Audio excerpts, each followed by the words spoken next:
Welcome to The Pestle, reviewing and breaking down movies to look for insights into the movie-making process.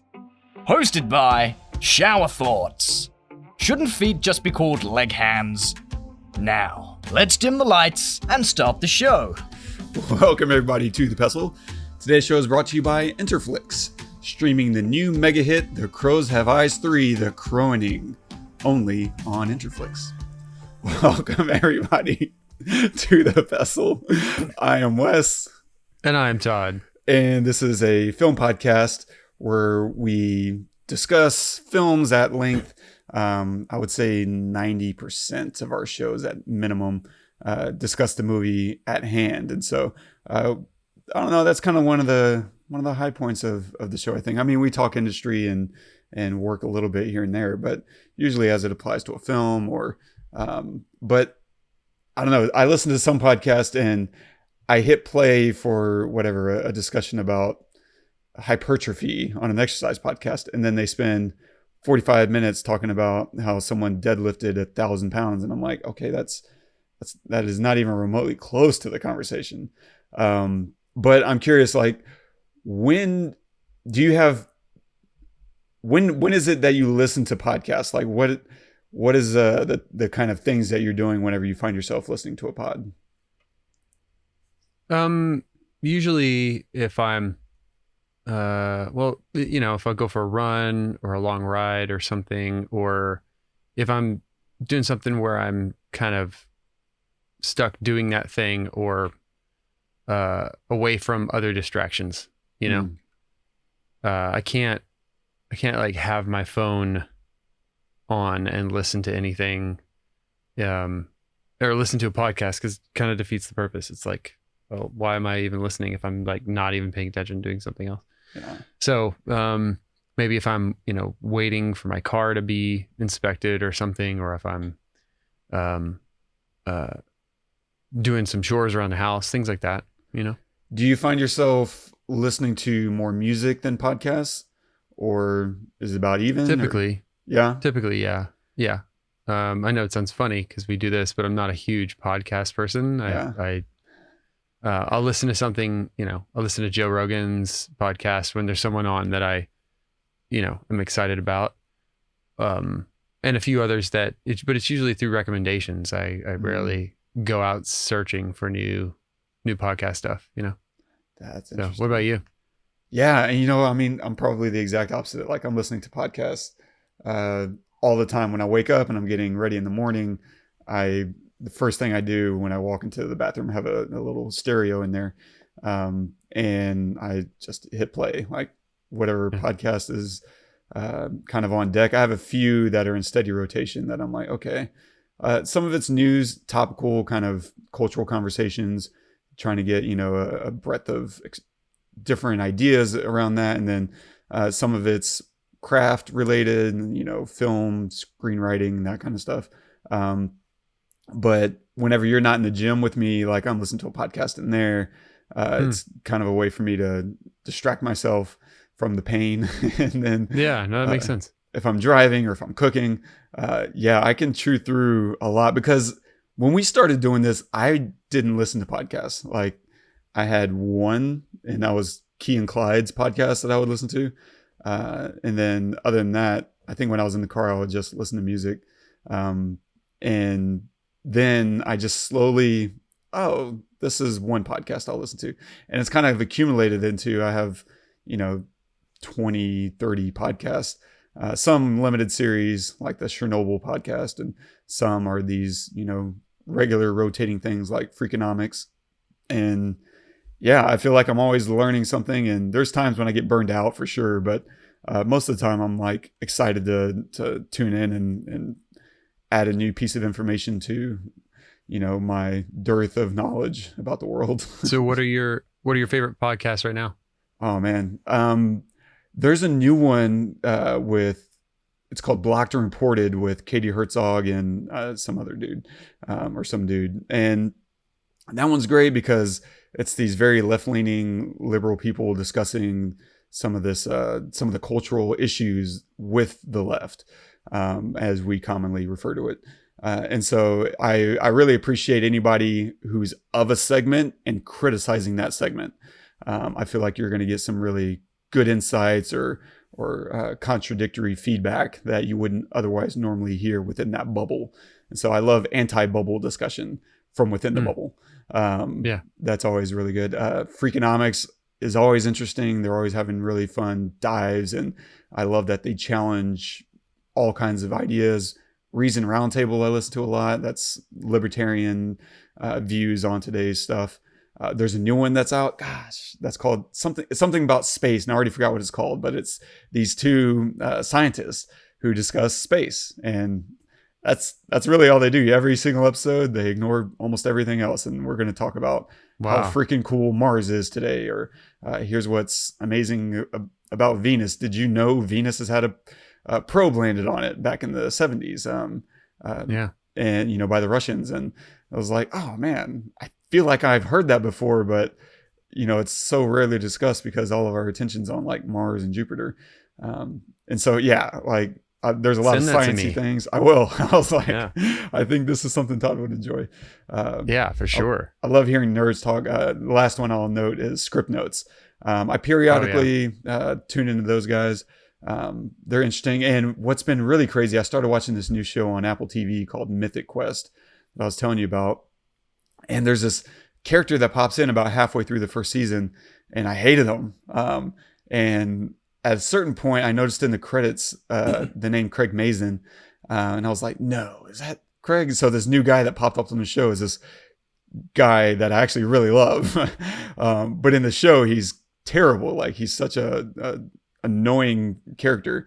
And it's a really great writer that wrote Chernobyl, the HBO series. Wow. Yeah. And so, I love that show. And so I'm always kind of picking around like cinematography podcasts and that kind of thing.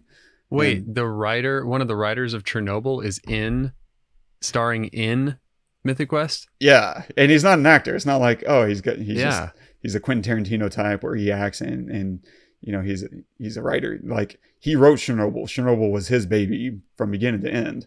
Wow. And then, I guess one of his writer friends said, oh, it would be really fun to work with you, and I think you're perfect for this jerk character because he's got a pretty strong personality in that way. And part of me is conflicted about that. As an actor, when I see someone who's not an actor acting, I get very conflicted. On the one hand, I think Megan Gans, who was one of the premier writers for Mythic Quest, should get to work with whoever she wants to work with. Like, I don't begrudge her that. Like, but at the same time, I'm also looking at Craig Mazin's character, and I'm like, man, as an actor, I would have loved to have had an opportunity to work on that show as that character. And so part of me is thinking about it in terms of, man, an actor didn't get a chance to act. But on the other hand, I'm like, he's perfect for the role and he's killing it. So why not?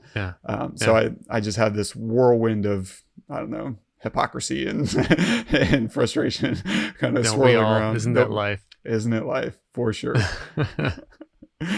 Awesome. Yeah. So today, if you are just joining us, we are doing Dead Poets Society. So if you haven't watched this film, please pause the episode and go watch it because there's some serious spoilers happening. For sure. We'll touch on a few things.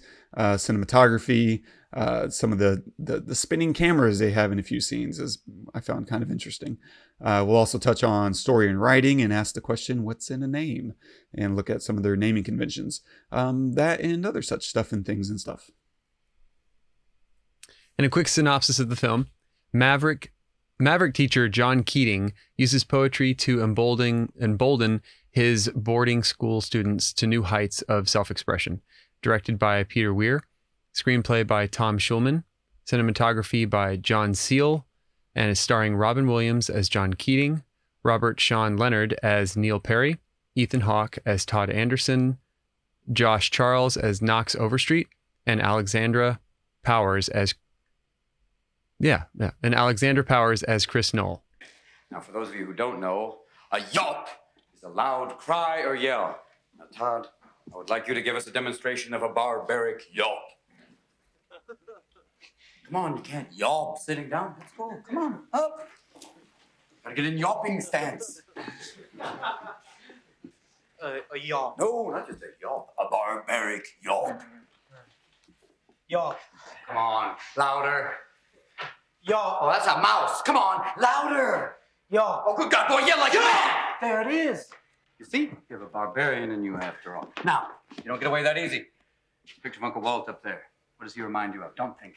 Answer. Go on. A madman. What kind of madman? Well, think about it. Just answer again. A crazy madman. Oh, you can do better than that. Free up your mind. Use your imagination. Say the first thing that pops into your head, even if it's total gibberish. Go on. Go on. A sweaty-toothed madman. Good God, boy. There's a poet in you after all. There. Close your eyes. Close your eyes. Close them. Now, describe what you see. I close my eyes. Yes? And this image floats beside me. Sweaty-toothed madman. The sweaty-toothed madman with a stare that pounds my brain. Oh, that's excellent. Now, give him action. Make him do something. His hands reach out and choke me. That's good. Wonderful. Wonderful. And all the time he's mumbling. What's he mumbling? Mumbling truth. Yeah. Truth like a blanket that always leaves your feet cold.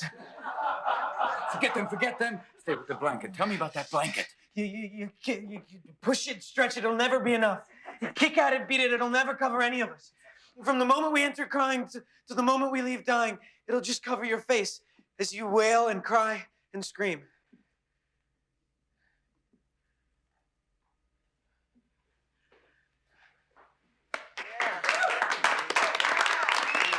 Don't you forget this. So good. Man. So I definitely have a couple questions for you, but I'm curious. Two things right off the bat. One, does this movie like play for you? Does it work for you? But also, you know, I'm curious if I recall correctly, you went to an all boys high school. And so I'm curious if there's any similarities or relating to the film on that level. Yeah, there definitely were. I mean, it was very strict and I'm sorry. This movie just wrecked me. And I didn't expect it to. And I think it was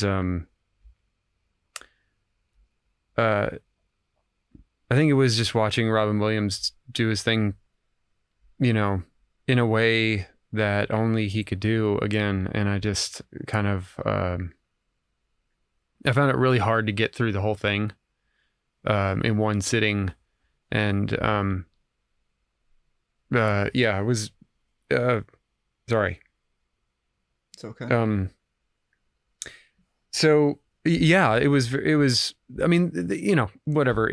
I went to an all boys school in the 90s. So it's going to be different, obviously, than when, you know, this was set, you know, and my parents weren't nearly, you know, the way that most of these parents were, which is just like, you're going to obey the rules and, you know, and everything. So, I mean, there was a little bit of that, and we did have priests as teachers, and some of them turned out to be very bad people. I escaped that, thankfully, but, you know, it was very much about rules, and it was very much about do the work. And we had teachers every now and then that would, you know, they weren't the extreme like Keating, but they were kind of along those lines where it was very, very like, this is what we're supposed to do, but we're going to do this, you know? And those were always like the classes that were most exciting to go to, you know?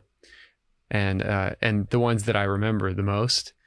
So that was really cool. But for the most part, it had to be very by the book. And, you know, if you were found outside of a classroom or something, you'd be punished. You had to have a hall pass and, you know, all that stuff. I mean, by the time I was in school, they had done away with, you know, the whipping and stuff like that. So I had escaped that probably by like 10 years, maybe.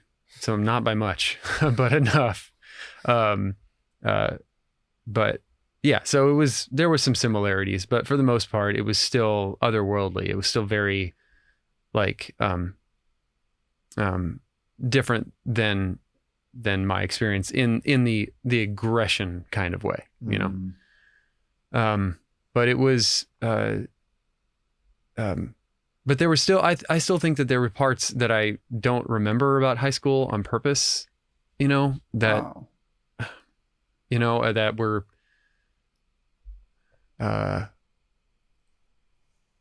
yeah, my high school, sorry, this is really hard to get through. My high school was like really expensive, and my parents went through a lot to send me to there. And so I think part of me has always like felt kind of like does that create a pressure in order to use it? Thank you. Yeah. I'm trying to phrase this. Yeah. It's like part of me it's hard to talk or like really remember about parts that I don't want to remember about because of that. Because I want to be very, thankful to my parents for their sacrifice, but at the same time, it was not a place I enjoyed. And it was not something that I would ever want my kids to endure, whether it's an all boy or all girl school. And it had nothing to do with that there were no girls there. That I think is a problem. I think you should absolutely be co-ed as a school. I think it is detrimental to children to not be around the other sex, like in so many ways.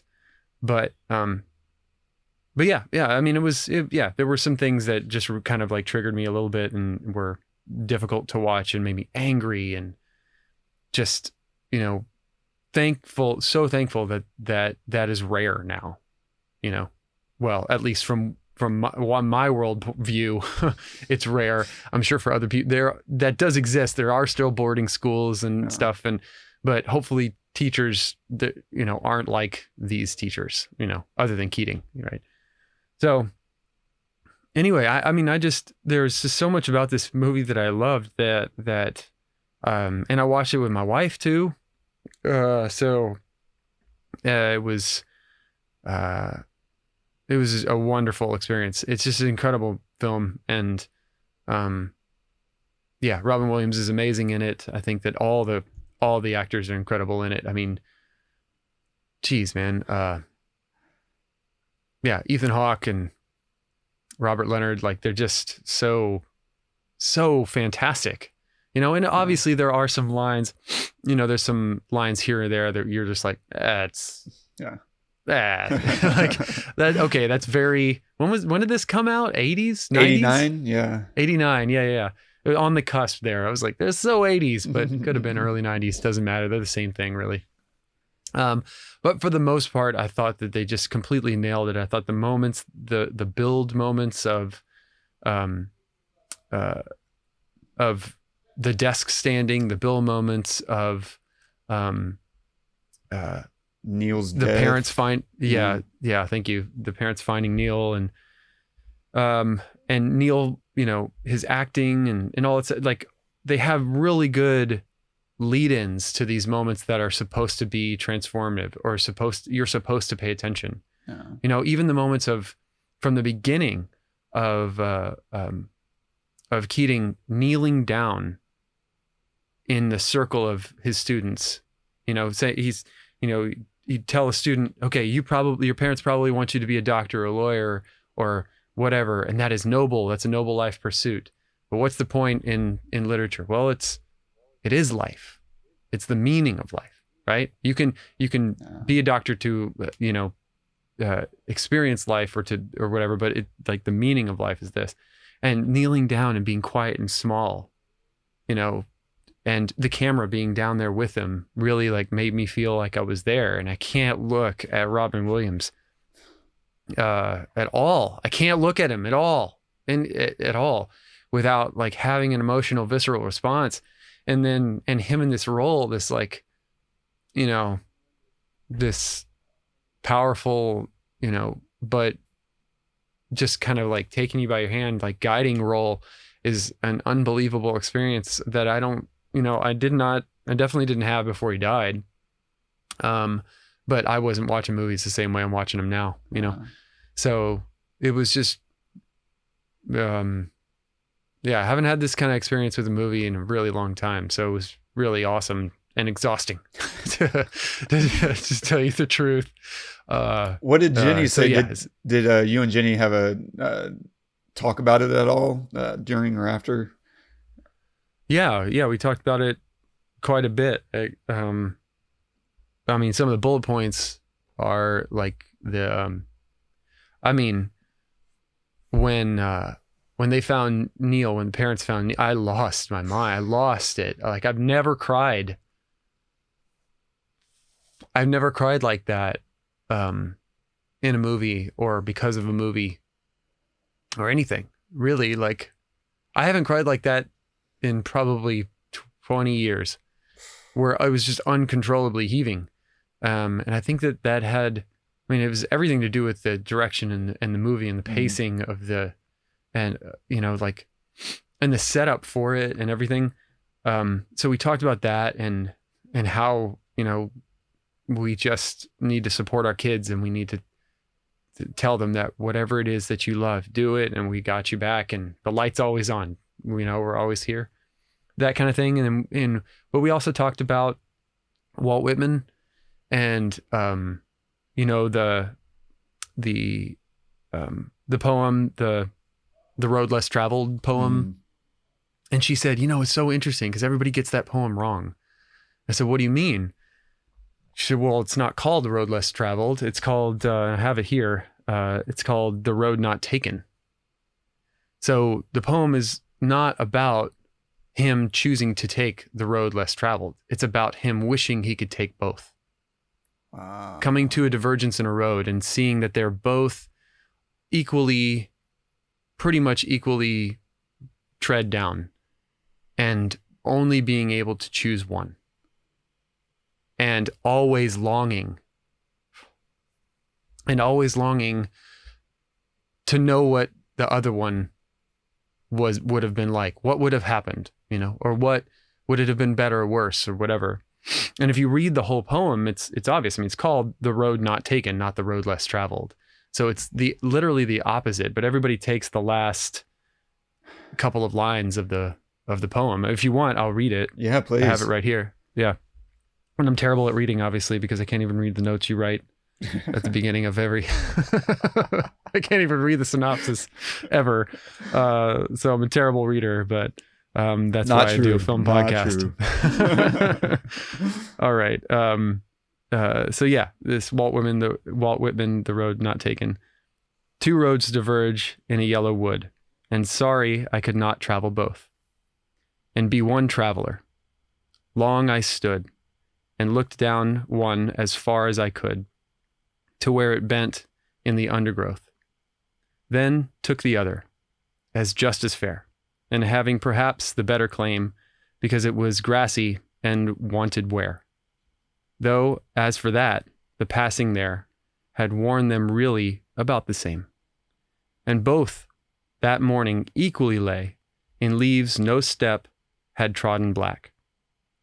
Oh, I kept the first for another day, yet, knowing how way leads on to way, I doubted if I should ever come back. I shall be telling this with a sigh, somewhere ages and ages hence. 2 roads diverged in a wood, and I took the one less traveled by, and that has made all the difference. So it's saying that it really doesn't matter.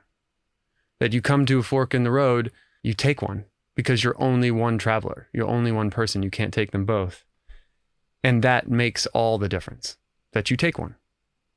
Not the one you take, but that you take one in general.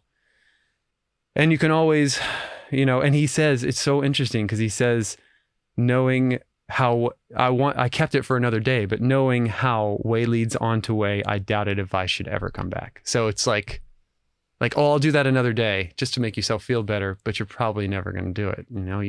You went down this path.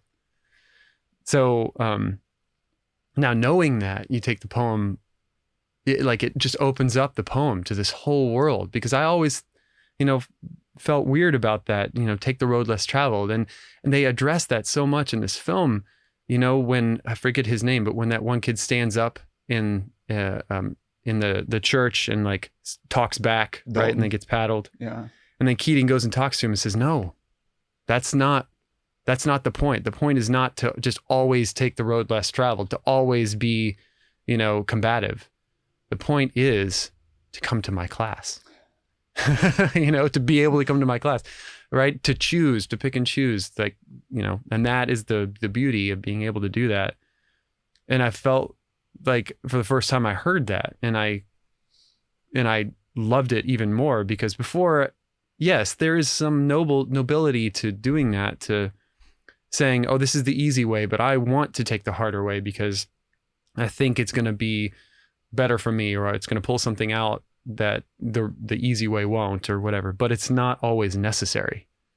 In fact, in a lot of ways, it's unnecessary or unproductive or unforgiving or like, detrimental to a point. And you just have to make those decisions. And that's the road that he's talking about. So I learned a lot from this. I feel like I fell in love with poetry again because of this. I just saw it in a different way. I was standing on a desk, looking at it in a different way, and watching it next to my wife, who is a teacher and has dedicated her whole life to doing that, and just watching her like lose it too, about the beauty of not just Robin Williams and this man and what the amazing stuff he's given the world, but what she does and how much she loves it and how good she is at it is pretty inspiring. And it was really wonderful, exhausting experience. For sure. So, wow. Yeah. I don't know. What about you? It's been a while since you've seen this? I couldn't even put a date on it. I mean, at least 10 years. Yeah. But it's one of those that just kind of crawls around in my brain. Mm-hmm. And it's good to refresh for sure. You said something a minute ago that I was like, yeah. And it gets a little bit into the naming convention stuff, but you were talking about, our introduction, the class's introduction, one of the first times they meet him, he kneels down and he's kind of giving them like a pep talk almost. But there's another aspect to that you were hinting at. And one of the things is the way that school is structured. It's very much an iron fist, right? It's just like you will conform. And in doing so, like you have all these adults who are placing themselves above the students, quite literally, even in the opening sequence, right? When you have that whatever lighting of the light, passing of the light of intelligence, or I forget what the enlightenment that the professors are given. They're on this dais, right? That's above the kids, and so seeing a couple things. For one, he's humbling himself in front of the class by lowering his status. Physically, but then later on, of course, he does the exact opposite. He invites them up, and then he steps down, and he's allowing them to have the higher elevated status, in the classroom, and he's trying to invite them. And even at a certain point, while doing that, he sees a kid just kind of jump off the desk. And he's like, no, hey, take a moment and actually experience it up there. Don't just jump, instead look and feel it. And then that kind of plays on Neil himself. One of the names, and the naming conventions all over the place. And I kind of love it for that, because I tend to do more consistent namings in my writing. But here they just kind of pick and choose who's going to mean what. And Neil's name seemed to convey the idea of kneeling, like everyone around him, his family, his dad and the school wanted him to kneel to them. Like he's supposed to be prostrate, or whatever you call that. He's supposed to prostrate himself. Yeah. And every time he tried to stand for himself, right, he got beat right back down until there was nothing left to beat out of him. And so I love that. I love, that identification of understanding, hey, let's choose a teacher who is a role model, who's not trying to wring them out. Because even at a certain point, whenever he's trying to teach and kids are being, dicks, like he still kind of lets them have their moment and meets them where they are. Like the kid who gets up there and says his poem, and it's, the cat sat on the mat. And he jokes right back with him. He's like, "Oh, you just finally scored a negative on this ridiculous scale that we ripped out of the textbook." But then he also says, "Hey, you know what? But you're right. Some themes can be very simple and powerful, and that's okay. But also, I love that he challenges the kid to not be ordinary. He's like, but don't settle for being ordinary." And he leaves it at that. And so the kid was both, he had his moment, but he also felt like, oh, I kind of let him down. Mm-hmm.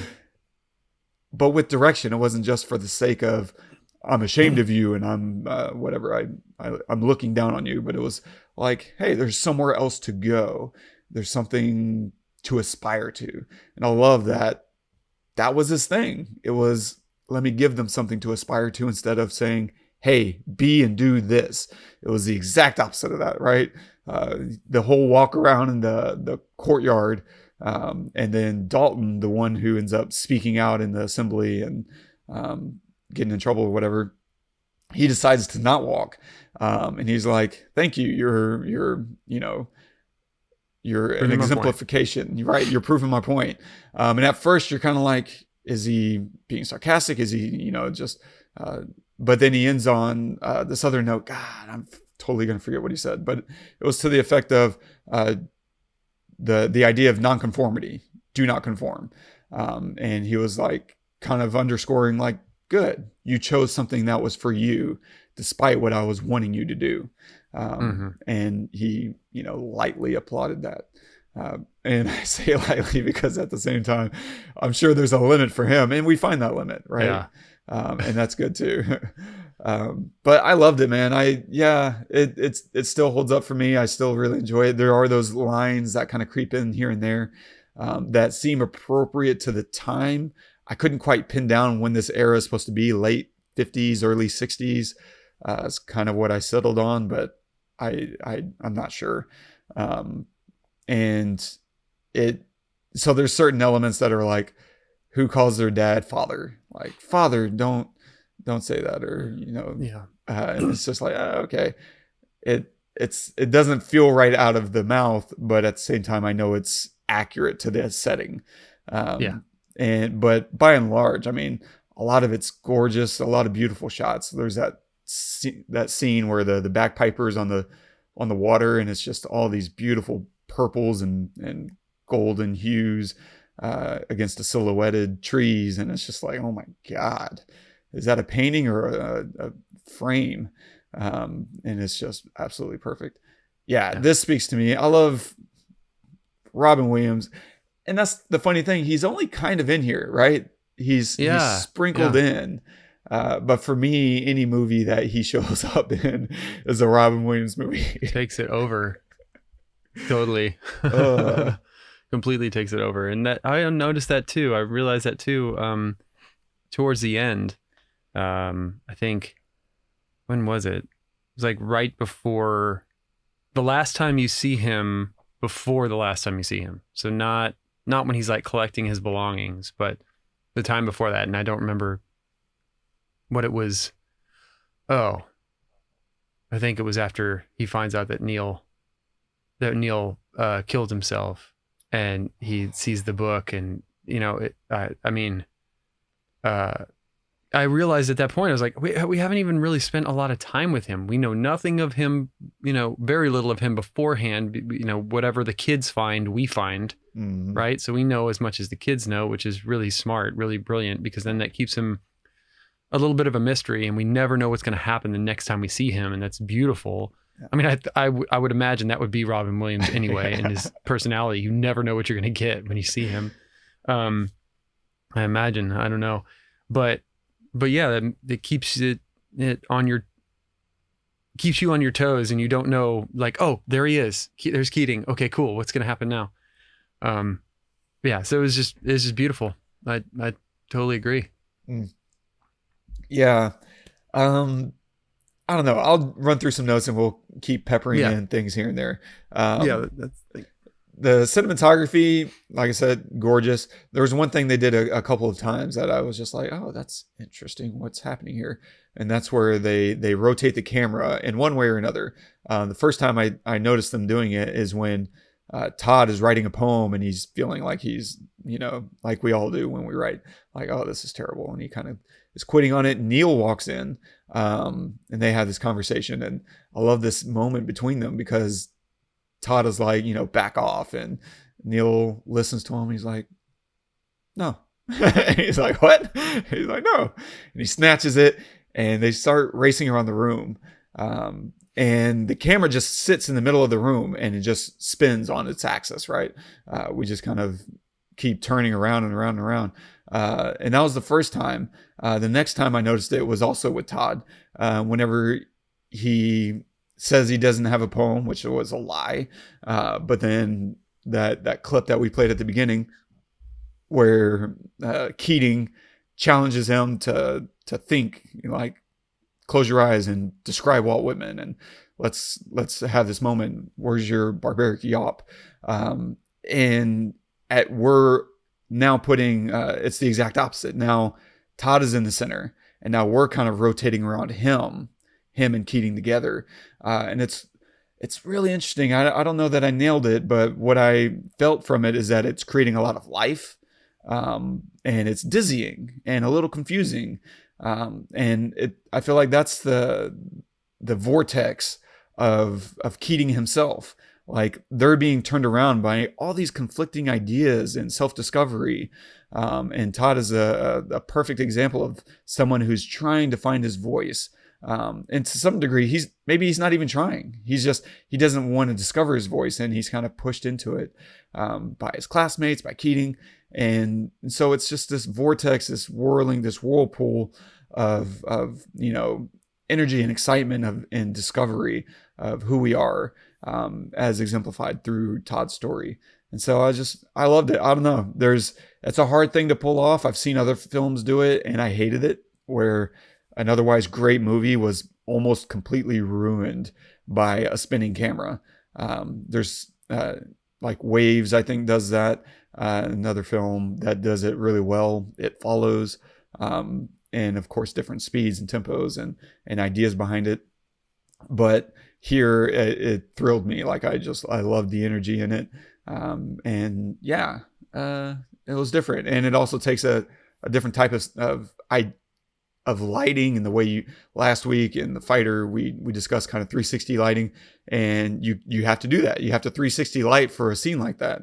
Whenever we're in the classroom spinning around, rotating around, Keating and Todd, where we have to empty the class of all lights, of all crew. And now it's got to be your camera operator and your audio engineer. They're tethered together as they spin around together, and it becomes this great dance, this choreographed thing that we got to make sure there's no reflections that betray us, and we got to minimize our shadows. There's a little bit of shadows that pop up on Keating and Todd, but you're so caught up in the moment that you really don't notice it. You're just emotionally there and invested. Yeah, so that it becomes a whole thing. You have to think through all these different problems. It's a lot of problem solving that comes in when you want to execute that. So you really need to have a purpose behind it, especially with this kind of budget where you might set up half a day to get the lighting just right so that you don't see the lights outside the windows, let alone inside the class, because a lot of that lighting is probably coming from the windows. Or if it's not, then you have to you're switching out all these bulbs in the ceiling. Like it becomes this whole task just to execute one simple camera move that looks very simple. And it's like, oh yeah, that's the easiest one you do that day. Maybe, or maybe it becomes the biggest headache of the week. I don't know which. I guess it depends on the setting, but I'm just imagining in 1989, I don't know if they had 500 T500, ISO film because they shot this on film stock. Like maybe they had to bring in extra powerful lights to make it work. I don't know. But it's a lot to think about, and I loved it for so many reasons. Especially the one in the room. That's such a good point sorry, they're both in a room. Yeah. The one in the classroom with Keating. Because the one in the dorm room, maybe like the cinematographer can lay down and like, the camera could sit on something that spins and they could do it that way. But not the one in the classroom. The one in the classroom, he's having to go around them. Yeah. Right. Yeah. So that had to, I don't know, but it seems like that would be harder to do and nail. Right. I would think so. Like it's probably a little easier for the cast to watch their step, a little bit harder for your camera and your sound engineer your boom op to not trip over each other or the set. Like you have to dance. Yeah, because there was a step up there too. Yeah, there's a step. It's almost like a little stage. So the camera guy's got to step up to it and then down. Ooh. And you got to be careful about sound too. He can't step too hard. Yeah. Right, he probably was in his socks or something like that, slippers or something. Yeah, like wow, it's a thing. I didn't even think about that. A lot going on in there for sure. As far as story and writing stuff, naming conventions usually fascinate me. If you've listened to our episodes more than a few times, you will notice that I usually draw attention to names because as writers, we can only control so many things, and novels are usually much harder about how can I create a name, because novels are only going to live in print form as far as the author knows. And so as a novelist, you're like, how can I convey the idea of this character down to a name where this name makes you feel Snape. Snape is a snake, right? He just conveys it. Dumbledore is a very soft and like kind of congenial Santa Claus, like you just feel the warmth from a Dumbledore. So these names, you try to boil down into some idea or another. And for screenwriters, like you're trying to maybe build out your themes or the character journey, because now you, as a screenwriter, these names are going to be said out loud. And so you choose your names a little differently probably than a novelist will. And so you want to start playing more thematically and how does it land on the tongue, and all these other, ideas are coming across, like how do I make this work? And so we'll pop through some of these things because even Keating himself notes that they have strange names, right? When he meets Meeks and Pitts, he calls it out. And so clearly there's some thought going behind these names, even if I completely butcher all the reasoning behind it, or don't find all the best ones, because I don't know what Meeks and Pitts would be, because Meek's fine. He's a little bit of a meek character. Pitts, I don't know. He seemed like a good guy. He didn't seem like the Pitts. But maybe there's like a romantic poet that goes by Pitts, or there's a famous poem named Pitts. I don't know. I'm not a big poetry guy in that way. I love poetry and writing it, but I don't know like classic poets. I've never really picked up Whitman. I think I've read some Ginsberg, and that's about the extent of it. But anyway, Keating seems to me a play on John Keats, who is a famous romantic poet. And he was born in London, which is where Keating himself moved from, and where his wife still resides. And so that was one poet that I picked up on. I picked up on no other poets. So if there's more in here, I missed them all. But Keating is a really cool character. Like, he loves teaching. And I love that moment whenever Neil goes to talk to him about wanting to act. And he spots his wife. And he's like, oh, where's she at? And he's like, she's in London. He's like, whoa. He's like, yeah, it doesn't make it easy. And he asks him like, well, why are you here? Welton is the worst. Like, Keating knows. Keating went to school there. He's part of the legacy. And so, but I love Keating's response. He's like, this is what I love doing. I love teaching. I wouldn't want to be anywhere else. And I think that's a really important moment, because otherwise, without that moment, you might call Keating out as being a hypocrite himself, but he's not. He's not a hypocrite. He is sucking the marrow out of life, and he's doing what he loves despite what it costs him. His wife is in London, and so this creates a little havoc on his personal life, but he's doing something that's very important to him. And that is very much in line with his values and what he's teaching. He's, so to speak, eating his own dog food, as they say, which is weird, of course. And Knox, I found very interesting. And it's spelled Knox. But of course, Knox, Nox, is Latin for night. But the Greek have Knox, Nox, as the goddess of the night. She's a pre-primordial goddess, which is before like the Titans. And so we begin the film in Latin, an actual Latin class, right? Where they're just going through this dry recitation of, I don't even remember what it was. I'm sure there's something profound in it, but it was like Logoria, Logorias, and whatever. I speak no Latin, for the record. I'm sure everyone knew that. but That's a shock. Yeah, big shock. But we end the film in Athens, Greece, with Midsummer Night's Dream. That play is set in Athens, Greece. And so we begin the film in Knox Latin, which is, it just means night. But we end in Greece as a god of the night. Like, that's such a great transformation for Knox, because for him, that's also where he wins over Chris, his love that he's pining for, and he's just going for it, right? And it echoes back to one of the first things Keating tells them whenever they approach him, and they're like, "Hey, what was the Dead Poets Society? What was this thing?" And he starts just enchanting them, right?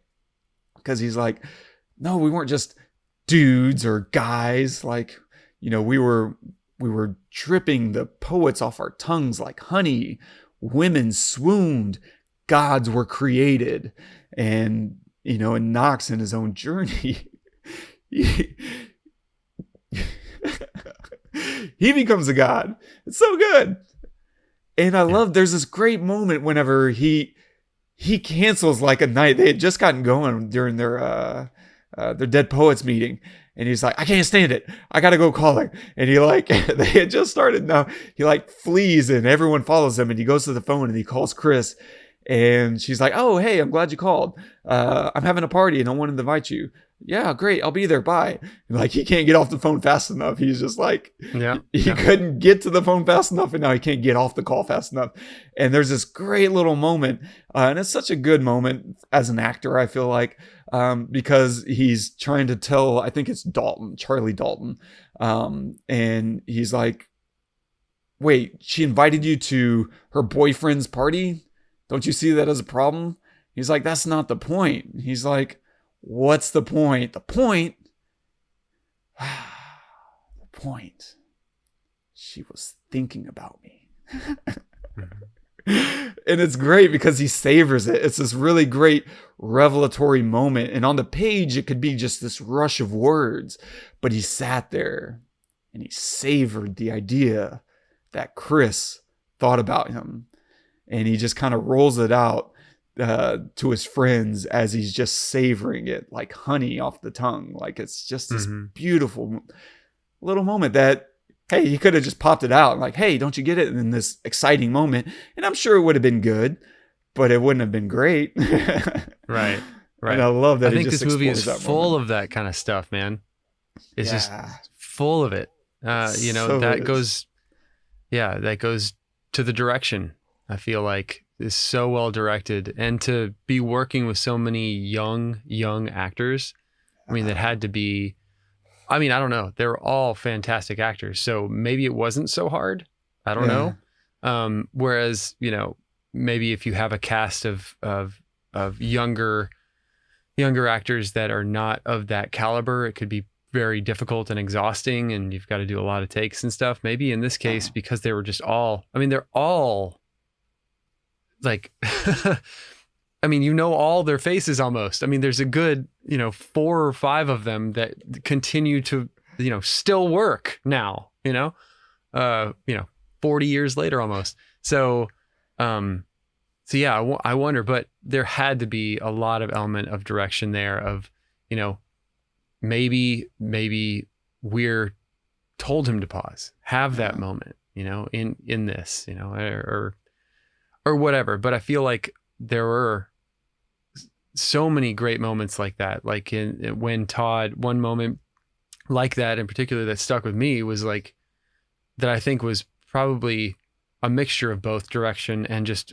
excellent acting, is after Todd finds out that Neil has died and they go out into the snow and he can't breathe, he can't like really accept it, and then he throws up, and then he's, they're holding him and he lets that happen for a moment, and then he breaks away, and then the camera just stays on him as he walks or runs away, and then just goes on to the frozen lake or whatever it was, and it just holds on him for an awkward amount of time. It felt like, that's obviously the direction part, but probably the acting part was because Ethan Hawke is an incredible actor, as is, even at that age was an incredible actor. So, I mean, it's a testament to everybody. I think, it's another statement of, it takes a village to make a film, right? It takes one person can make a movie, but it takes a village to make a film. Like, there's so many different things that have to come together in the right way. You can't just be a great director and have shitty actors, or you can't just be a great actor and have a shitty script. It's like, you kind of have to have it all, I mean, you can take you can take an okay script and act it into a good script, right? You can do that, but you can't take an okay script and act it into a great script, usually, unless you're Robin Williams, in which case you can do whatever the hell you want. And there's very few actors I feel like that I could say that about. I feel like he is, or was, one of the most well-rounded actors. I mean, he could literally do anything. He could make you laugh, and then the next line make you cry. In the same phrase, he can make you laugh and cry. And tell me one other actor that can do that. None. I mean, I challenge anybody. I mean, leave it in the comments or something. Like tell us something. Give me one other actor that can do what Robin Williams did, even half as good. No one. There's no one. And I will, I would love to see what you think, but then I'll call your bluff and say that's probably not the case. So he could probably do it, but there's very few people that can. And this felt like this movie had all of it. Had great story, great writing. Its setup was fantastic. The direction was really wonderful. The editing was wonderful too. Yeah. And there were these tiny little moments. One of my favorite moments, like loving moments, of the film was when Neil, and I hope we're not getting off track. I mean, We're not. We're talking about the movie, but I want to stay on your naming convention notes. But it was when Neil finds out that it's Todd's birthday. And Todd got the same desk set as last year, and we haven't seen anything about Todd's parents or family. We don't know a whole lot about it. We find out a little bit in that scene, but, and just the loving way that Neil handled that, I think that, the way I would handle it, would be more like, man, that sucks. I'm really sorry. Happy birthday. Let's go do something. Let's go, I don't know, let's go hang out or something. But he did such a more eloquent, beautiful thing. It's very aerodynamic. And then let's Todd throw it off the like, perfect. Just wonderful little moment that did not have to happen. That didn't do anything other. I mean, it did a lot for us in our identifying and love of Neil, but it didn't push the story, forward. It like could have been anything. It's just such a wonderful thing to like give us a little bit of Todd's, upbringing, show, Neil as this loving, person, and creative person, loving and creative. Like that takes creativity to think of, how do I make this person feel better right now? You know, it's not an easy thing to do. So yeah, beautifully written, acted, executed, directed. Yeah. Completely agree. And Todd is an interesting character. For one, I think we can all agree Todd is the worst. Todd is like ugly, and Todd is no, I'm just kidding. Thank you. Yeah, that's nice. I catch it. I'm picking up what you're putting down. but Todd is an interesting character just because his name, Todd Anderson, like that doesn't pop the way the rest of these names pop. Like Neil Perry, Dalton, Cameron. Like they gave Anderson, like he's got the driest, blankest name of the bunch, which completely lines up with not just his character, you know, trying to come out of his shell and find his identity, but also like I love that they gave him a desk set. Like when he was first moving in, I saw him put the desk set out and I was like, what did he just put a desk on his desk? Like what just happened there? Yeah. And then to see that later on as a thing, I was like, wow. So his parents are as vanilla as can be as well. And fairly absent, like practical people. I'm sure that's, you know, how they look at themselves. And so I love kind of the building around his character of we're going to kind of keep him quiet and reserved until he finally finds his voice at the end. And that'll be our crowning moment of nonconformity and having someone arrive. And it still shows up a little in his naming convention, even if it's not quite as obvious as some of these other ones. Like I already mentioned Neil, and him refusing to kneel and being forced to kneel, and therefore like he killed himself, right? Because without choice or his reason to live, right, which was defined very early on by Keating, right? Romance, love, passion. That's the why. That's the reason we live. Even though all these engineers, doctors, lawyers, like we need those things. Those are good and ways to sustain our life. But without a reason to live, we can't. And so for Neil himself, having that reason stripped away from him, he was already dead. Like that was, as far as the writing goes, he was just formalizing the reality of his life. Because fine, he could choose to go through the motions for the next 10 years, but if he doesn't get to do the things that he wants to do, that's just a pointless 10 years of life. Or and maybe it kind of, you know, emasculates or neuters his very being, his ability to live. And so that was just kind of an extension and very profound and effective within the story. But if you kind of remove yourself a little bit and see the symbolic gesture of it from a writing perspective, you're like, okay, I get why he as a character had to die. Because it made no sense for him to keep going if he's going to not have his reason for living. And so I think that's a very well-written character. And I love that it wasn't done in this, you know, over-the-top way. It wouldn't have fit with this film. And in that way, let's keep it off screen. And instead, we'll experience it through his parents, as you were noting earlier. And his mom, God, that's... yeah, I need to move on. And so Charlie Dalton was interesting. Not necessarily because of his name. I'm sure there's something there. But I thought it was interesting because he renamed himself. He gave himself Nuwanda, which I have no idea what that means. I probably spelled it wrong. But Nuwanda. And I thought that was a really good use of a name because... whenever he gets called into the office, right after he speaks out, he gets pulled into the deans and he gets, you know, whipped. And growing up, we had corporal punishment in my school. It was something that parents had to sign off on. And if you didn't want that, like you could not sign off and they wouldn't whip your kid.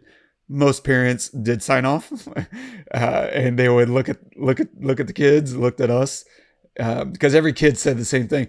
How could you let, you know, our teachers punish us like that? And they're like, well, don't give them a reason. And that was kind of the end of it. End of the discussion. It was like, and worse. I'm not sure. I'm sure some teachers abused it. But for the most part, like it was usually done through the principal and they would notify the parents. It seemed to mostly be done on the up and up. Though I'm sure there was a few teachers who just had a problem kid and they abused their authority. But anyway, in regards to this film, and I don't know that I would sign off on that just for the record. I probably wouldn't be. I'm like, if my kid's going to get a lick, it's going to come from me or his other parent. And whatever, that becomes its whole other conversation. But I love that he named himself New Wanda in one of their society meetings. Acts out, gets punished, and he walks back to his room, and Neil is there saying, "Hey, what'd you tell him? What did you do? Charlie, what did you tell them?" And he says, "Damn it, Neil, the name is New Wanda." And they smile, and he closes the door. And it's such a great use of a name to epitomize fidelity to the group without actually having to say, I didn't say a word. And it's so good because if you can say it in fewer words, it's often better. If you can like just summarize it in a line. And I don't know if there's been a more appropriate use of this phrase, but to quote Shakespeare, brevity is the soul of wit. Like condense it down to its most pure form. And if you can do that, you can build yourself into a moment that allows for having a moment. That's one of the hardest things to do in a movie is to deliver a line and have a moment in that line that just reflects and allows the characters to kind of reflect and to let the music swell, and to allow the audience to kind of bask in the sunlight of that moment. Because there's times for a monologue, and you want to save the monologue for a moment, because that's going to be its own moment. But if your characters are constantly monologuing, that could run the risk of becoming a very dry, bland script. Instead, you usually want characters bouncing off of one another. And in this case, that's exactly what they did. They had Neil and Charlie kind of bouncing off each other, and it just kind of popped in this one simple moment. And so I love beautiful. That. Yeah. And they set it up through the naming convention. Cameron, I thought, was an interesting, not because of his name, I guess.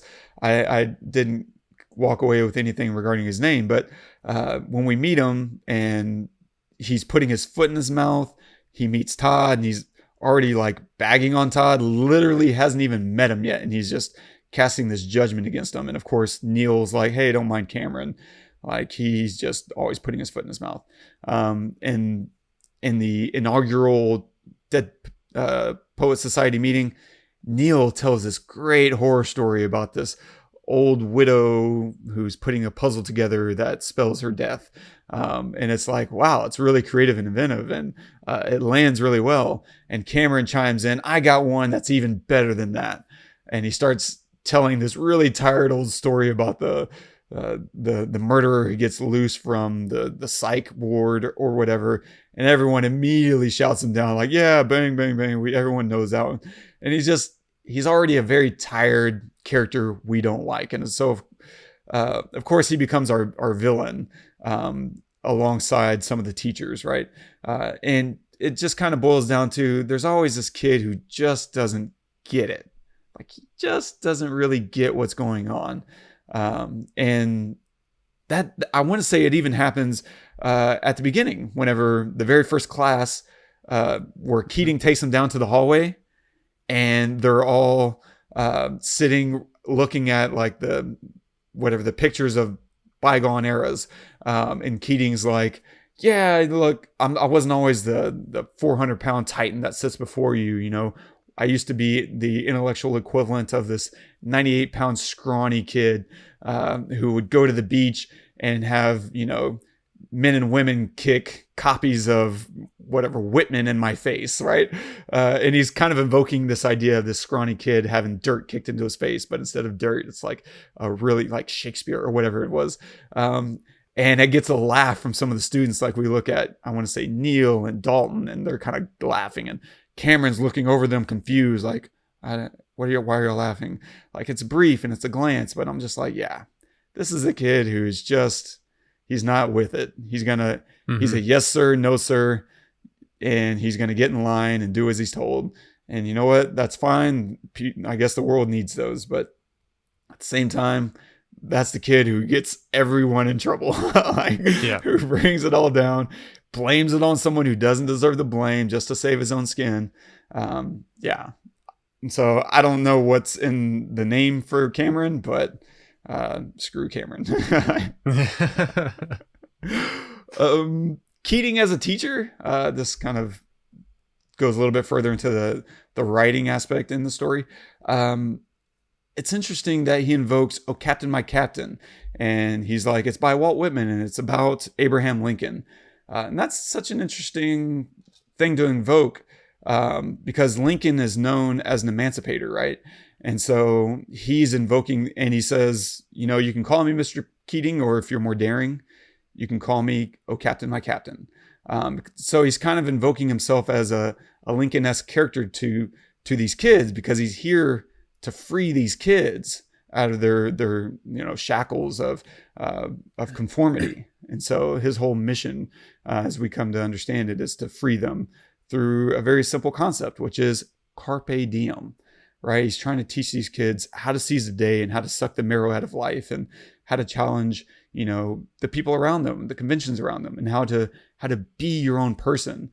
And what I love about this is, as a movie, you could write it in a way that the kids go and do it and they kill it. Like, they just get out there and they seize the day. Yet I love that they have these carpe diem fails. Like, they just screw it up. Yeah. Because that's what kids do. You can give them the right lesson and they're going to just distort it and, use it in the wrong way. And that's part of the game, man. You have to let people fail, and experiment and play in the sandbox and get it wrong and get sick and, break a leg or whatever. Like, if you're going to climb trees, you're going to break your arm. Like, does that mean you shouldn't climb trees, or does that mean you should learn to do it better? I don't know. But for me, I want my kids climbing trees and risking it, because that's going to teach them the extent of what they're willing to risk. And playing these games with risk are part of how we get very good at living life. And so I love that he let them go out and fail. Like, Knox goes to that party and he finds himself a little drunky face and sitting next to the girl of his dreams, and he leans over and he kisses her on the forehead. This is a fail. That's creepy. Don't do that. Mm-hmm. And of course, she's sleeping, so she doesn't know what's going on. But immediately he gets called out and he gets his ass kicked. You know what? Well deserved. And he doesn't hold it against them in that way. Like, he knows he screwed up, and he admits it later on, and he tells Chris that he screws up. And I love that. I love that Dalton slips this article into the newspaper, which is a good idea in terms of he's challenging the co-ed aspect. And then he acts out in assembly, and and to your point, like, Keating walks in and he corrects him. And I love the way he does it. He's like, "Hey, man, sucking the marrow out of life does not mean choking on the bone." Like, you gotta survive. There's a time for caution, and there's a time, for daring. And if you want to be wise, you'll know the difference. But I love it. I love seeing an inspiring idea misapplied and used as a lesson. Because otherwise you might walk out of the theater and think, yeah, we're just going to go for it and we're going to run through traffic. And it's like, that's not what we're discussing here. Apply it properly, as it applies to your life. And I feel like that's kind of the thing that you and I are always talking about, because we're always talking about chasing, what you love and your passion, but we try as much as we can to hedge it a little bit with, as you can, do it responsibly. And so I feel like this whole movie is just that. Yeah. And I have two very small final things. I love the final moments of them standing on their desk. I know it's very on the nose, and you could look at it and just kind of roll your eyes. I love it. I think it's a really strong moment, especially for, Todd finding his voice, and he's the first one up. And of course, screams about his arc and his journey. But also there's a very simple thing that's kind of happening there. I will say that I am inserting this. I'm not saying that this is what they were going for. But from a cinematography standpoint, it kind of looks like they're hanging from the ceiling. Like, sorry. No, it's fine. If it's God calling collect, then I would say that's daring. I have my sound off. I don't know how that happened. Yeah. But it looks to me like they're hanging from the ceiling a little bit based on the angle. Like they're towering over us, which is good. That still calls back to the elements that, the movie is directly playing on. Keating saying stand and look from a different perspective, and he's elevating against them against himself, and they're standing up to nonconformity, all these things. But they also just look like they're kind of hanging from the ceiling. They're not in this power pose. Like their heads are kind of tilted, almost like the rope is around them. And there's one character, maybe it's coincidence based on we can't just change all the lights in the room, which they could, but there's kind of a rope behind one of the characters on the right, if you will, like it's the chandelier or whatever you call that dangling lamp, that has a rope, or the cord, just coming down from the ceiling, and it's behind one of the characters, and it looks like it could be a rope.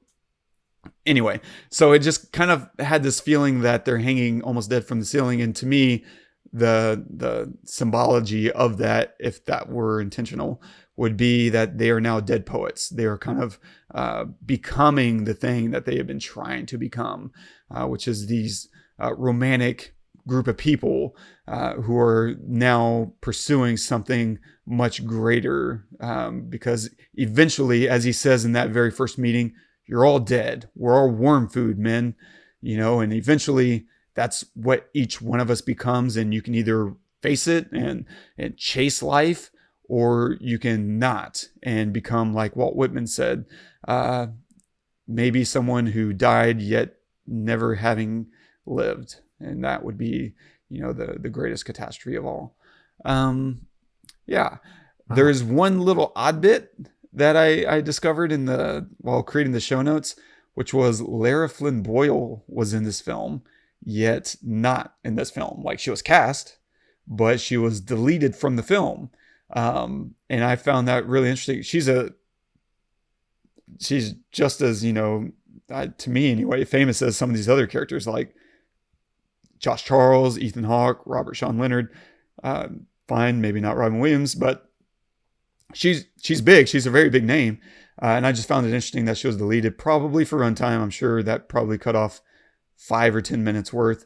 I don't know which character she was. I would guess she would be one of the characters in the play, if not one of the friends of Chris Noel. But I don't know. I find it interesting, I guess, just from the standpoint as a director, sometimes you have to cut great performances, good actors, good story, if for no other reason to meet a runtime goal, because maybe the studio comes back and says, we're pushing 2.5 hours here. You gotta give us something. And that's when you start cutting out characters entirely, because to have a good character, you have to establish them. Then you have to give them some kind of arc, even if it's very small. And then, that starts to add runtime. So as a director, if you're like struggling to add runtime or to remove runtime, that's usually going to come at the cost of an entire character. Oh, I need to create a new character, or I need to remove a character. And then you start looking for ones that don't affect the rest of the dominoes as they fall. The same thing happened in the Two Towers, Lord of the Rings, The Two Towers. Like, in the theatrical release, there is no Christopher Lee. Like, Peter Jackson had to remove him because the runtime was getting away from him. And he brought him back, of course, for the extended edition. But these are things, and if anyone thinks going into a film Christopher Lee isn't going to make the cut, no one's thinking that. But you do what you have to do as a director, and sometimes it's hard, sometimes it's painful. But the reality is you have to do what's best for your movie. And that's not always a fun, happy thing. And so I know that there's been times when I've frustrated actors because of one thing or another. And it's like, hey, and I've had these conversations with actors before where they were like, when is it going to be done? And I'm like, and I point blank had to tell one actor, it'll be done when it's done. I'm sorry, I didn't make this movie for you. I made it for me, and I'm not going to release it until it's ready. And sometimes, and so you did your part. You showed up. You gave a really fantastic performance. I appreciate that, and you got paid, and that's that. Thank you. I don't want to hear another word from it, because now you're trying to create pressure on me and me delivering my film. And so yeah, that's just part of the game of acting. I've been victim to that. I don't want to say that I'm like someone above it, or that Peter Weir's above it, or that Peter Jackson's above it. You Peters got to get your game together, man. But I've been cut out. I was cast in a Super Bowl commercial for Pepsi, and they cut me out of the whole freaking thing. Like, that's the breaks. And for the record, I'm still not drinking Pepsi, but I understand. I get it. I hold a grudge, but at the same time, I'm boycotting Pepsi. But I'm not recommending anyone else not drink Pepsi. Like, hey, they did what they had to do. That was best for their commercial. And I don't actually begrudge them that, even if it hurt the hell out of my feelings. That's just the realities of filmmaking, But don't drink Pepsi unless you want to get gallstones. Correct. Right. Okay. Got it. Not doctors, not actual medical advice. Right. Well said. Anyway, that's that, man. Nice. Nice. Maybe we could maybe one last thing we could talk about. The one thing that kind of felt like it was at the forefront of this, from the beginning all the way to the end, was this pressure on kids, and we talked about it earlier, this pressure on kids to obey, right? This pressure on kids to do what the grown-ups tell you to do, right? And how detrimental that can be. I think that is also a massive message in this film, right? So let's look at what that did. I mean, it did two huge things in this film. One, I mean, it did several huge things, but two of the biggest things were caused by the kids being forced to do the right thing or obey the higher ups, the heads, the leaders, the grown-ups per se, the parents. Even we can lump the parents into here. It's not just the teachers. Let's not just blame them, because they're doing what they think the parents want them to do also, right? And the principal even said, or was it the principal? No, it was the guy who became Keating's friend, right? The other teacher who they debated a little bit, and then kind of laughed about it at the table. I didn't see you as a cynic. I'm not a cynic. I'm a realist. And then, all that whole banter, they became friends. It was never spoken, but you could tell that they became friends. But there is this, so the first thing is Keating's departure. And Todd says it right at the end as Keating's leaving. They made us sign it. They made us sign it. Okay, well, when you're, 16, 17, 18, most kids, at least kids that go to a boarding school, their parents were like, they do what their parents tell them to do. Like, they obey, right? Especially back in the 60s and stuff. Like, it was just a different time. It was you obey or you get beaten. You obey or shit goes south quick. You go to military academy. A military academy. Jeez. You learn that from an early age, right? So, this is a really important thing, because that still happens to this day. It doesn't necessarily have to be just teachers. It can be parents. It can be anybody in a position of power, thinking that everyone needs to see the world from their point of view, and they need to educate everyone, right? On not just educate them on the world, but educate them on their world, their point of view. And that's when it becomes detrimental. That's where it becomes backward thinking. So that's why Keating was removed. It wasn't because the kids really wanted him out. The kids knew the truth, right? But forced with the you're 16, 17 years old, forced with the pressure of your parents and the pressure of your teachers and the principal and expulsion or military school. You kind of are not thinking, I'm going to save this old guy. You're thinking, I got to save myself, right? There's this self-preservation thing that kind of starts to, as you age, it starts to slowly fade a little bit. You always have the self-preservation thing, always, to the point where you die. But it's, you start thinking about other people and your interactions with them the older you get. And you don't think about that when you're 16. The world is very small. So there's that, but also, it's Neil's death is because of this. And this really hit me hard, but the moment in their study when his dad brings him in the study and his mom is sitting in the corner silently and they're talking and they're yelling at each other and Neil says, you're not listening to me. There's a moment where his dad says, what? Tell me. His dad, as big of an asshole as he is reaching out to him, begging him to tell him, but it's too late. He has already beaten it out of his son. And he does it in such a way that it doesn't really, it's not even really a question. It's like, say what you're going to say so that I can destroy it. Like, right. It doesn't really feel like an invitation. And you can feel his conflict of, do I really become vulnerable to this man now? Because he's yelling at me to say what I feel, but he's with his body language, with his tenor, like he's not really inviting me to learn about me. Yeah, sorry. Right, and it's so heartbreaking because that's the moment Neil's been waiting for. Mm-hmm. That's the moment that Keating has told him to look for or to go after and to take advantage of, right? To talk to him. And even earlier on when Neil lies to Keating and says he talked to his dad, Keating knew he didn't talk to his dad. It was very obvious. You see it on his face. But that's the moment, but it was too late because his dad had already beaten it out of him so much that he knew that no matter what I tell this man, he's not going to get it. He even saw me perform. And that's so brilliant in the script to allow his father, not just to give him the ability to perform and to consummate his love for acting, but to allow his father to see him not only love it, but to be excellent at it.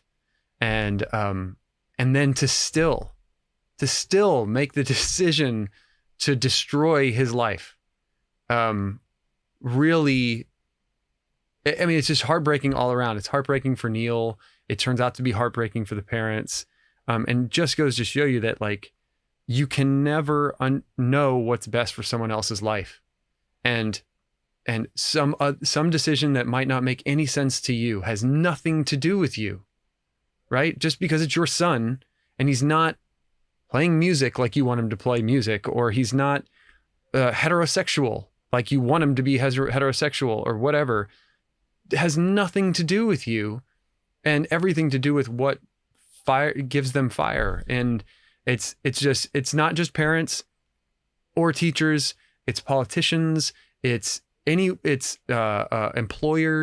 it's anyone who has some sort of power over anyone else. Like, everyone are people, everyone has different circumstances. You have to, like, really take that seriously and pay attention to all of that. It's, like, so vital because you never know where someone is in their life. And obviously his dad was so absent in Neil's life that he didn't see the writing on the wall. He couldn't see how destroyed his son was. He chose to, even in that moment where Neil sits back down and is reserved to, okay, I've been beaten. He says, let's go to bed. And he walks out of the room. He can't even look at him. He can't watch him even after he's destroyed him, And what's worse is his mother is so silent and, and still has a word at the end. It's like, she's silent through all of that. But then at the end, she kneels down next to him and she, I don't even know what she says because it's so like, doesn't matter. Mm-hmm. It doesn't matter. Like you could have said something to defend me or to just, you could have said something earlier when it mattered and now it doesn't. And so, anyway, I just think that it's the same as what we've talked about before, that power can corrupt and make you in a way that makes you think that you're right rather than in a way that gives you the opportunity to empower others, which is what Keating was doing, by kneeling down, like you mentioned earlier with the kids, by walking with them out in the courtyard, by, giving them love for something rather than, or introducing love of something to them rather than trying to take anything away. Like take any power away. He was trying to give them power. And it's so beautiful. It's no one better than Robin Williams to give that. No, completely agree. But I love that point. I mean, it is, and I can only imagine what it's like for parents, because you do want something good for your kid. And from their perspective, it's not out of malice. It's out of and it's this ego that we know more. And it's true, they've experienced more life. But even though, whatever, he's 17, 18, they don't know more than he does about him. And for him, it's still a discovery. So if he's still discovering who he is, how could they possibly know, what the next 20, 30, 40, 60 years of his life should be like? That's just not possible. And their intentions may have been, honest, but obviously the execution was lacking. And in that way, this film was not super easy for me to identify with. I mean, there's these universal truths that I connect with, and I mean, I'm a very empathetic person, so I can watch what Neil is struggling with and certainly say, oh wow, like his dad, I forgot to add him to the notes, but he's such a good actor that in, very brief scenes, he's able to really get across the idea that you don't talk back to me. You do exactly as I say. And then whenever you're done with my roadmap for you, then you can have your life and do what you like. And I buy into it. And I'm like, and that's important to buy into Neil's reality, because for him, he has to really believe that he has no choice, that he has no options in life for him to really carry out that act. And this whole movie is one long path for him to get there. And in some way, Keating was a blessing and a curse, because maybe to some degree, I kind of agree that without Keating, maybe he doesn't kill himself. But I don't think that's the better way to live. And I think that's the point, is we have to, extricate ourselves from the movie a little bit to get into the symbology. Because would you rather live and only at the end realized of your life, that to realize you never lived? Or would it be better to understand going in, man, life is not, X, Y, and Z. Life is whatever I want to make of it. And these elements of life are what's really important. Or at least to have those thoughts presented to you so that you can say, yeah, I see what you mean, bro, but that's not me. Like Cameron, I feel like had this tray of desserts set in front of him, and he's like, I'm really more of a meat and potato kind of guy. And that's great for Cameron, but I think it's better to have knowledge than to not have knowledge. And I don't know that you could present me with anything that I would say, wow, that truth really sucks.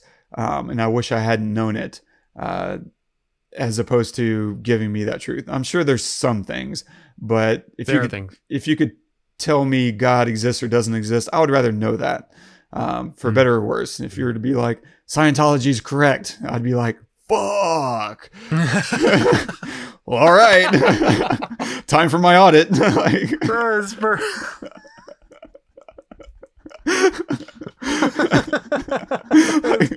Not what I wanted to hear, but you know what? I'm glad I know. In 2 days, you got me, man.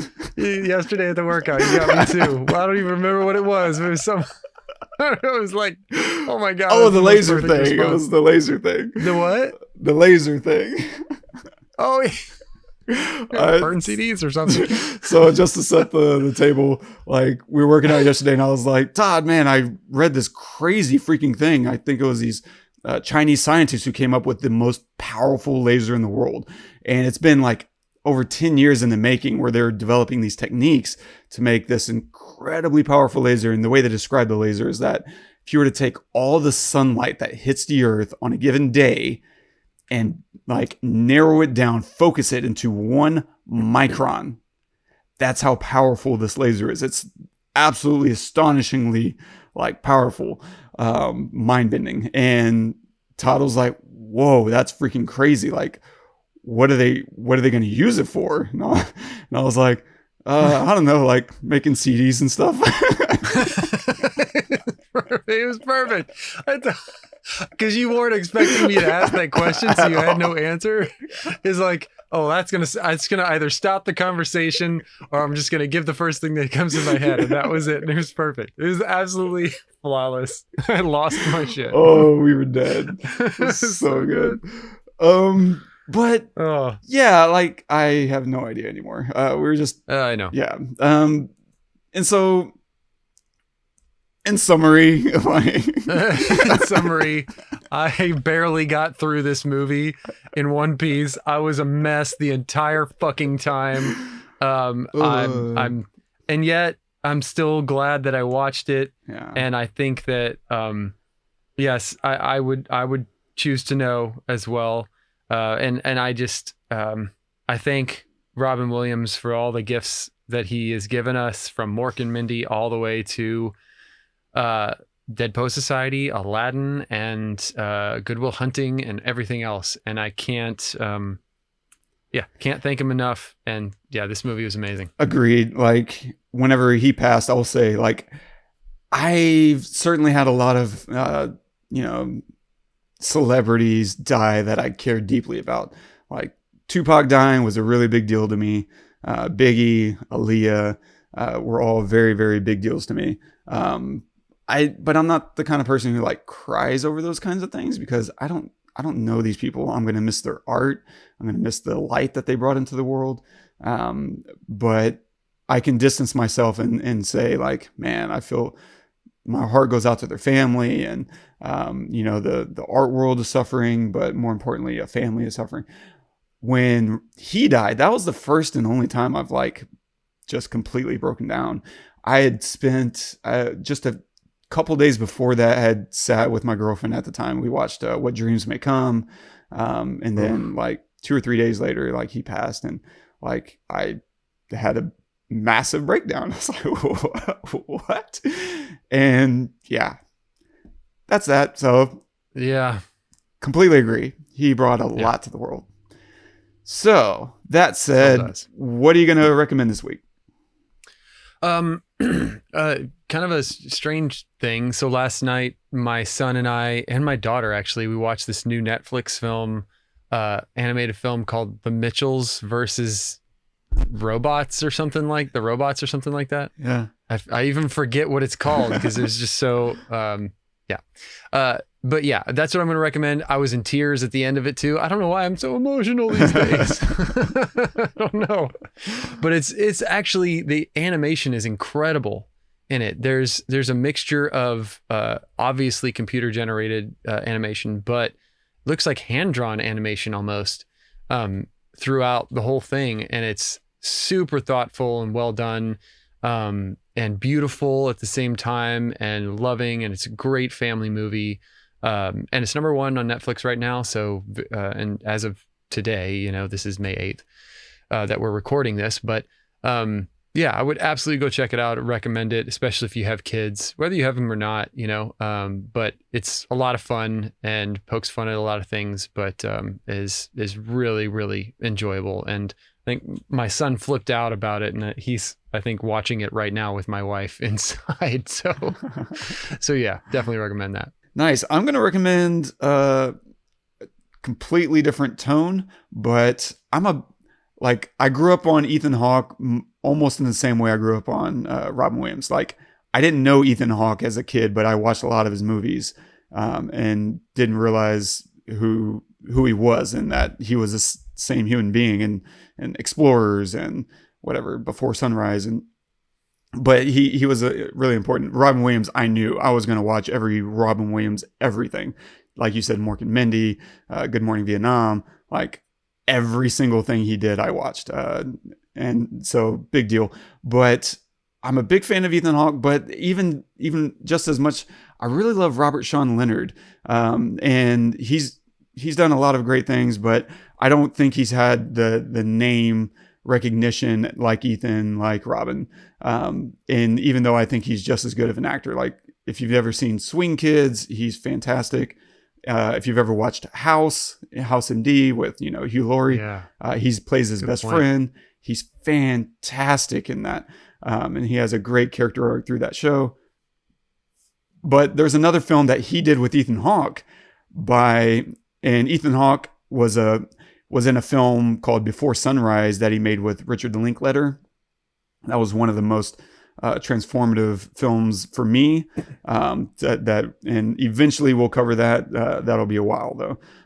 But that was a very formative film for me to see what films could be. As a kid, I didn't know what they could be until I watched that movie.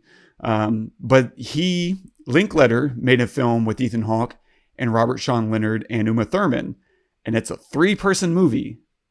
And it all takes place inside of a hotel room.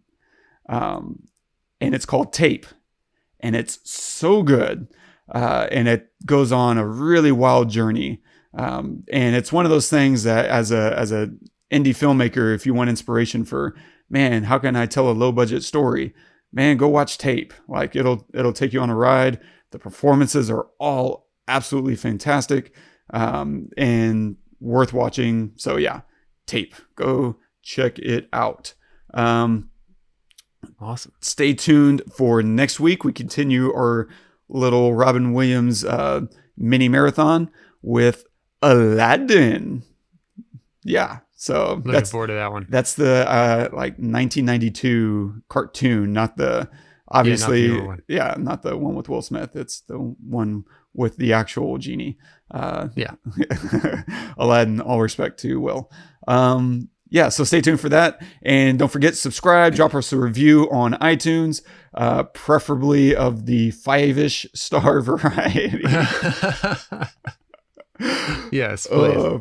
Hats off to everyone who's left us reviews, Izzy and Charlie and Alex and Show, the whole gang, Joe. We really appreciate all those reviews. So keep it up. Thank you so much. If you want to recommend a show for us to do, a film for us to cover, you can do that. Or if you want to leave a note on this episode and tell Todd how he got it wrong, there's another Robin Williams out there. You can do that at thepestlepodcast.com/Dead Poets Society. And our quote of the day is from John Keats. Season of mists and mellow fruitfulness, close blossom friend of the maturing sun, conspiring with him how to load and bless with fruit the vines that round the thatch-eaves run. It's so beautiful. That just rolls off your tongue. It's very hard to read. Yes. It's very hard to read without stumbling, at least for me. But such a beautiful description of something so simple. So simple. Which is what Keating was talking about. It's can write anything about a flower or a vine. Yeah, this is part of his most famous poem called To Autumn. And I debated reading a much bigger chunk of it. But yeah, I was like, there's the Romantics. John Keats is clearly inspiration for Keating. And in real life, John Keats died at the age of 25.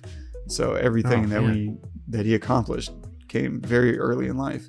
And it's what happened to pretty him? Amazing. I mean, I don't remember. I looked it up, but I'm not sure. That's right. That's right. Yeah. And so, just beautiful. I'm glad you read the poem earlier from Whitman, and now we had Keats. I just wanted to make sure there was a little poetry in the Dead Poets Society. Yeah. Definitely. Oh, it's a great bookend there. Yeah. Well, this is exhausting. I'm gonna go take a nap. But so worth it, man. Yeah. Just like poetry and literature and art is. It's difficult, but it's worth it for sure. So like Wes said, thank you so much for joining us. We really appreciate it. Join us next week. We'll be covering Aladdin with Robin Williams. And please subscribe, review us, share us with your friends. All of it matters and it all helps. Thank you so much. And until next week, I'm Todd. I'm Wes. Go watch the movies.